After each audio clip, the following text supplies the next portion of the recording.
ভাওনাই অসমীয়া সংস্কৃতিৰ এটা ভাল আগৰি আছে। এই ভাওনা অসমীয়া সংস্কৃতিৰ অসমীয়া জনজীৱনৰ আয়ুস ৰেখাৰ দৰে হৈ আছে। এই ভাওনাক লৈ আজি কিছু ব্যক্তি, কিছু সচেতন ব্যক্তি, কিছু সচেতন অনুষ্ঠানে চিন্তিত হৈ পৰিছে। তাৰ ভিতৰত আজি আগবাঢ়ি আহিছে শ্ৰীমন্ত ফাউণ্ডেশ্যন। তেখেতসকলে এটা পদক্ষেপ আগবঢ়াব বিচাৰিছে যাতে আমাৰ এই আপুৰুগীয়া ভাওনা কোনো ধৰণৰ বিকৃত ৰূপ এটা পৰিগ্ৰহণ নকৰে।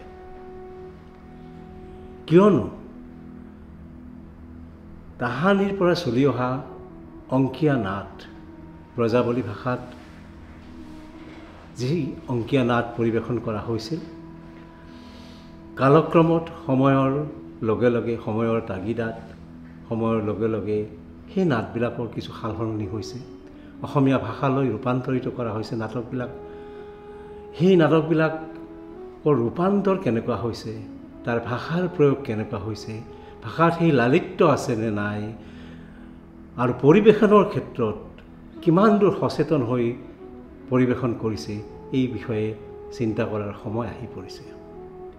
গতিকে শ্ৰীমন্ত ফাউণ্ডেশ্যনে বিনম্ৰভাৱে সকলোকে এটা অনুৰোধ কৰিব বিচাৰিছে যাতে এই ক্ষেত্ৰত সচেতন হৈ যাতে এই ভাওনা পৰিৱেশনৰ ক্ষেত্ৰত যিসকলে অহৰহ লাগি আছে, অহৰহ প্ৰচেষ্টা কৰি আছে, তেখেতসকলে সকলো কথা বুজি বাজি কি কৰিবলৈ গৈ আছে, কিয় কৰিছে, কিহৰ কাৰণে কৰিছে, কাৰ কাৰণে কৰিছে, এই কথাবিলাকৰ প্ৰশ্নৰ উত্তৰ নিজে বিচাৰি লৈ কামত আগবাঢ়িলে সকলো দিশৰ পৰা সকলোৱে লাভৱান হ'ব, অসমীয়া সমাজখন লাভৱান হ'ব।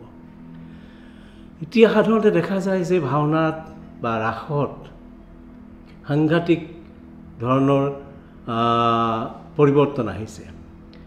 সকলো ক্ষেত্ৰতে, সকলো দিশতে ভাওনা এখনৰ যিটো পৰিৱেশ্য কলাৰ ক্ষেত্ৰত যিখিনি অন্যান্য কলা ব্যৱহাৰ কৰা হয়, নাটকৰ ক্ষেত্ৰতেই হওক বা ভাওনাৰ ক্ষেত্ৰতেই হওক, আহাৰ্য বা অন্য সুকুমাৰ কলা, সংগীত, নৃত্য, এই সকলোবিলাকৰ ক্ষেত্ৰতে এই যিটো পৰিৱৰ্তন হৈছে, আমি বেলেগক অনুকৰণ কৰি আমি কৰিবলৈ যোৱা এটা পৰিৱৰ্তন, তাৰোপৰি আৰু আমি অলপ সস্তীয়া আৰু সহজে মানুহৰ মন আকৰ্ষণ কৰিব পৰাকৈ হাই ভল্টেজ ড্ৰামা কৰি বীৰৰ ৰসক বেছি প্ৰাধান্য দি আমি কোনোবাখিনিত গোটেই ভাওনাৰ যিটো দৰ্শন, শংকৰদেৱ মহাপুৰুষ মাধৱদেৱৰ যিটো দৰ্শন আছিল, সেই গুৰু দুজনাৰ সেই দৰ্শনৰ পৰা আমি কোনোবাখিনিত আঁতৰি আহিছোঁ নেকি, এই বিষয়ে চিন্তা কৰাৰ প্ৰয়োজন হৈছে।